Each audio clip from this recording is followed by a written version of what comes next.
Greetings everyone, and Great here for another Age of Empires 4 replay. Spawn bottom left side as the blue English with DivineDFP.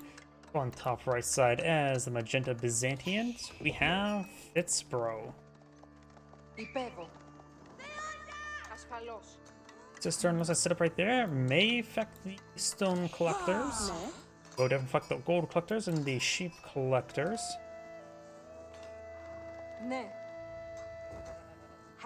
English player signed for sheep. Does have a couple villages of gold right there.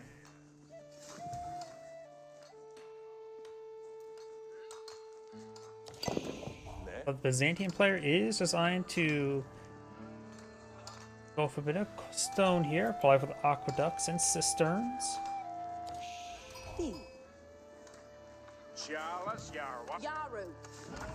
English do have access to longbowmen. That should be quite good versus the Byzantines. Byzantines have a unique spear which makes it a little bit more healthy, but of course it's still light melee.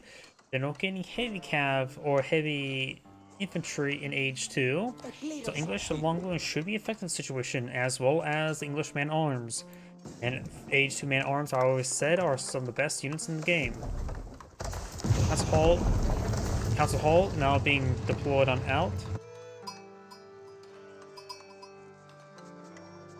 Now I got the sorcerers at level 2. Now I got the Imperial Hippodrome. The Imperial Hippodrome is a stable and allows you to get the Triumph ability, improving the damage, speed, and health regen of your cavalry for a short amount of time. Plus, the English player is designed for a bit of stone here. Designed for a second town center. Magenta will spot the villagers there on the stone, suggesting that he is going for a second town center.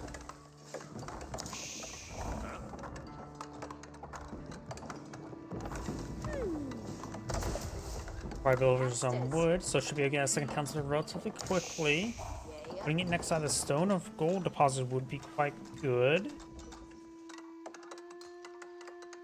Our Hippodrome's almost complete. He does not have enough food for any sort of... Oh, never mind. He did get enough food there for a horseman.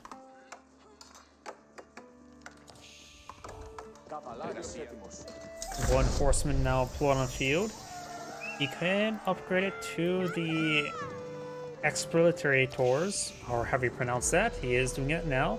By the time he kills a villager for a horseman, he will get a bit of extra coin. Also a bit of bonus damage as well. That +2 bonus damage, the base damage is 9, so that'll give him 11 damage. And versus the armor that villagers can get, melee aren't, they make it so they will kill 50 health villagers in 5 hits. If they get textiles, the armor will make it so they can withstand 3 extra hits. If they don't have armor, they only take 2 extra hits. Right now I got multiple town centers on the field. The English town center does have an extra arrow, providing a little bit more power punch to prevent the raids. So right now the English player is in a good position. He does have capable assets in this age. Going for masked man-arms will be very useful.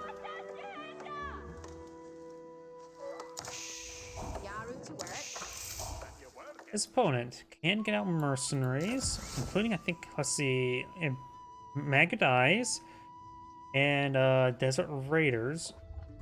Over here we do have the Mustafati Wars, which could be very effective versus those English man-arms, as well as ammo archers. Magadies will not be useful. Desert Raiders would be useful. The base damage is okay, so at range they can hit the man-at-arms.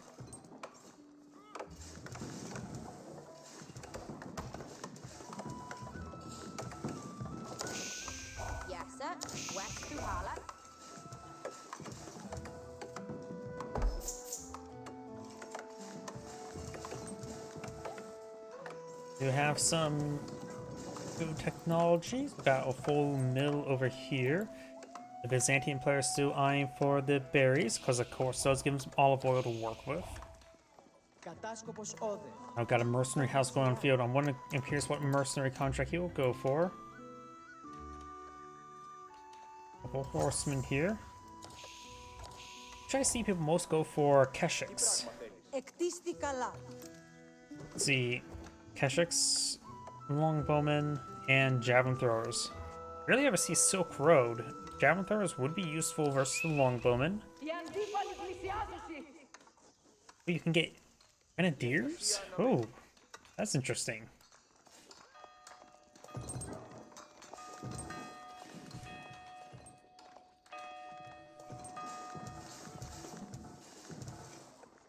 Likely, the English player could go for either the King's Palace or for what's it called? The White Tower. He already has two town centers, one only has the one, so White Tower could be useful to get out some quick deployment of knights as well as other siege weapons. He has well as a town center next to the gold deposit.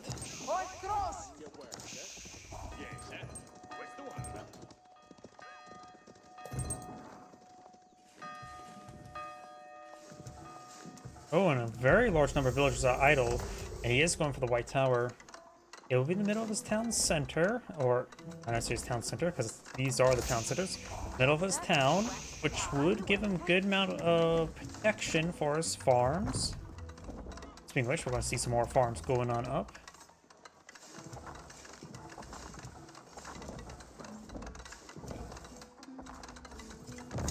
What sweet could that be made?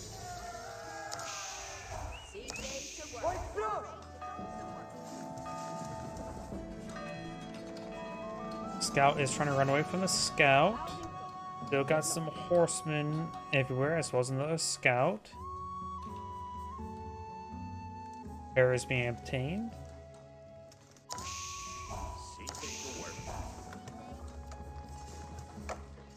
Golden Horn Tower now being deployed on the field, which will give him some free mercenaries. I wonder which contract. Oh, he hasn't selected the contract yet, has he?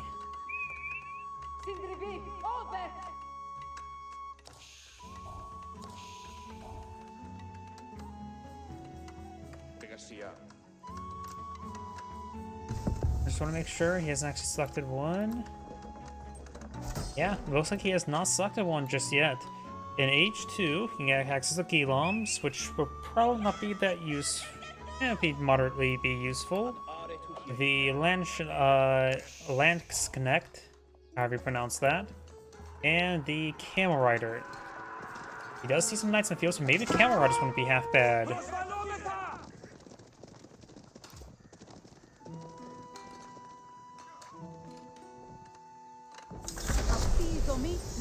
You get 32 stone for building that, apparently. Currently, this is no mercenary contracts been selected, so he's not getting any free military units. So this is a bit of oversight. It takes 40 seconds to build out. He needs to select a mercenary contract. Because right now that landmark is doing nothing. Got two knights on the field. And now he's going for the Silk Road, so he is going to go for some camel riders. And eventually, Grenadiers will be useful versus if going to transition to massed men-arms. Horsemen taking some hits here. He could activate a Triumph. He probably has, he has all stacks of Triumph available. He can bring in 60 seconds to health regen. Some exposed villagers over here. He does have some Limitari. Belgium does get hit there. Belgium does go down.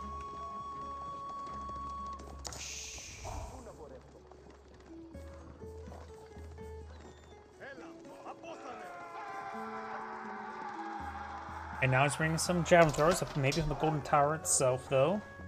And bring out some monks. I wonder how many javelin throwers get deployed on per group. Maybe 4?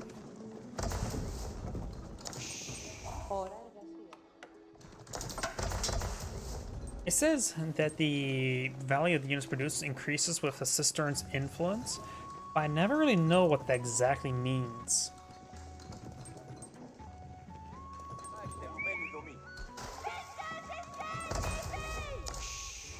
After units production increase with the cistern level water nearby, and it's probably up to 5 right now, giving improved production speed. Oh, his first round of javelin throwers, it'll be 4 javelin throwers is not bad, but not particularly great at this moment in time. Horsemen not push forward, they will get hit significantly. There's also a cataphract here. A couple horsemen do go down. That horseman almost goes down as well.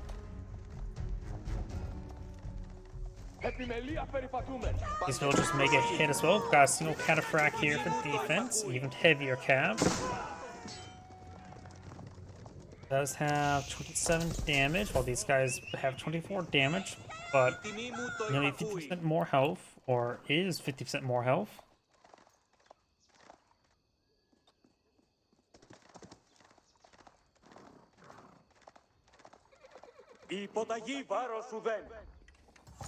Scout over there, more mills being poured on out. And just more javelin throwers just being poured on out.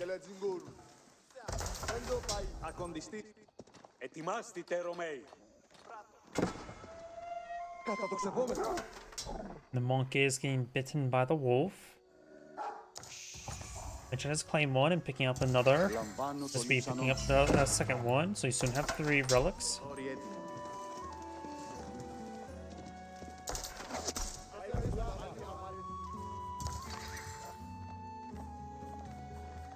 I heard a sound effect. I don't think that was Triumph.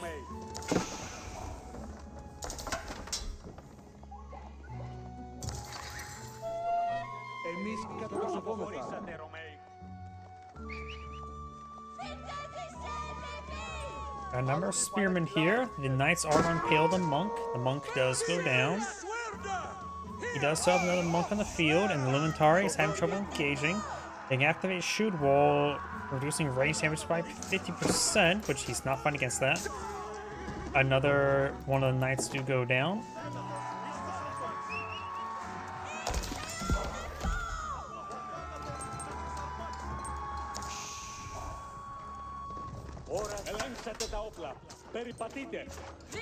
Gavin throws got a good ball there onto the scout. Getting some damage on the knight. They do have decent base damage of 10. Right now they're better than javelin throws as well. No blacksmith research there to improve them.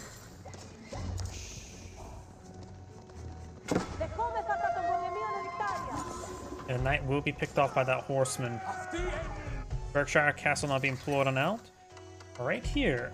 Interesting spot off the side, which will help him really secure up the stone and gold. He's using this landmark just so to keep secure this resources. You can put some farms over here later on. I think it's a bit of a waste of a Berkshire Castle, honestly. Maybe it would have been better to go with the Vanguard Palace. Right now the Byzantine player does have 41 units, his opponent's only have 15. Got a good number of lighter units, javelin throwers and Lumentari. Horsemen, only 4 cataphracts, and now going for the camel riders. They may spawn out a group, but nope, they're mainly being spawned out. They do spawn out in groups of 2.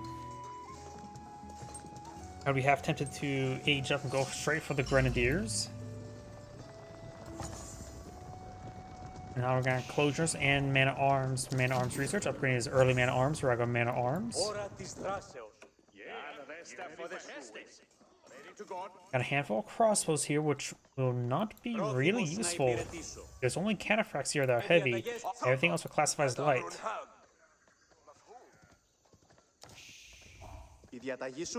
Honestly, mass spearmen wouldn't be half bad right now. It would deal with all the cavalry. He doesn't have any archers on the field. These are javelin throwers, which are anti-range specialists. So just spearmen. Looks like a good composition to me. Though, man-arms wouldn't be half bad. Man-arms will also be useful versus most of these units. He's now going for armor-clad, getting 2 armor.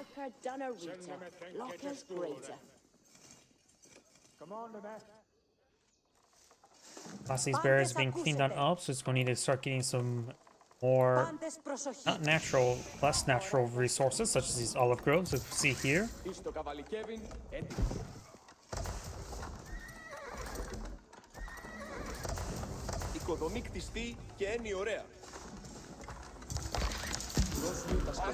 More camels now being put on the field.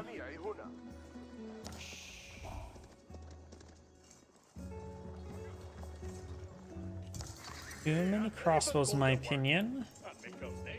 And cannoneers, that would be good items. He can fly them off the White Tower and from the Council Hall, so hand cannoneers are a good item. It's rarely ever a bad item. After all, they love to shoot everything. After all, man with gun is generally pretty good.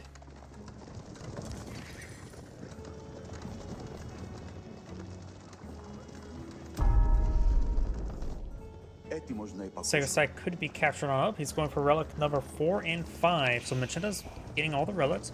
Blue, on the other hand, nearly has twice the amount of villagers. And he does have enclosures, so he is going to have massive economy. Each farm will provide him 12 gold per minute. And I got the foreign engineering company now being pulled on out. Foreign engineering company will allow him to deploy out exotic or siege weapons for olive oil, Necipes for 600, Hui Hui Pow for 1,000, and Royal Cannons I think for 9 or 800, I forget it. The Hui Hui Pow will be very good as a more powerful alternative to the Trebuchet, usually only available as a random spawn for the Cognic Palace for the Mongols. The Necipes, of course, is the Mangonel replacement for the Chinese and well Zhu's legacy. Zhu's legacy. And of course got the Royal Cannon, which is the French bombard variant. I think Necipes is one of the better items you can get from it. 600 olive oil to get out the siege weapon. I would honestly prefer a Necipe in comparison to, say, 3 camel riders. The Grenadiers is somewhat interesting to me. In theory, if this eventually should be able to get out free Grenadiers, right? I don't know how they change production of this. If he can make it so he probably needs to get the elite contract, if he gets that going, and he perhaps gets free Grenadiers, which should be incredibly powerful. And now I got Tide Barnes for the Byzantines, since he has all 5 relics. That's going to be very useful. These houses will go on down. They are not too special, other than they have a bit of research to give them extra sight range. Got outposts going on up, as is the mining camp to collect the stone. Magenta's army is a little bit sparse. Does get a bit of a bump there. Has a handful of Musfati warriors. He has to pull out some Musfati warriors over here. More javelin throwers soon to be deployed on out. Musfati warriors will be useful against the man-arms, but they'll have that trouble with hand cannoneers. Then again, what doesn't? More javelin throwers being flown out. Camel riders on the build queue.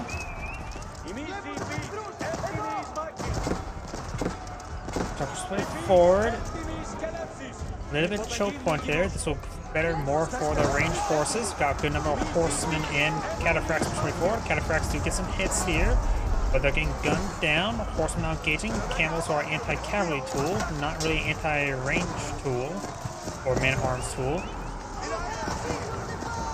Got a number of javelin throwers here, which will love to hit the hand cannoneers. That'll be a good item against them.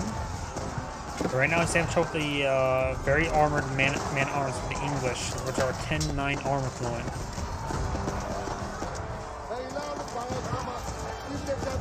Right now, it's having trouble remaxing, trying to get out some more Lumentari. Just gotten more javelin throwers, but they're getting gunned down. He's not really doing much anything else. He's playing resources.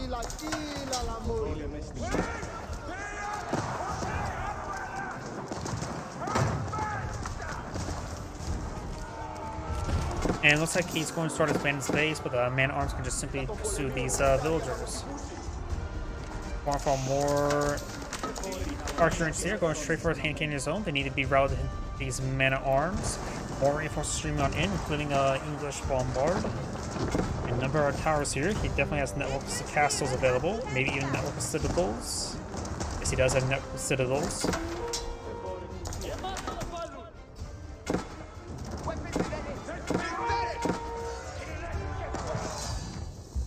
I mentioned at the back of the game, this Angrade saying, thank you for watching, and on to the next replay.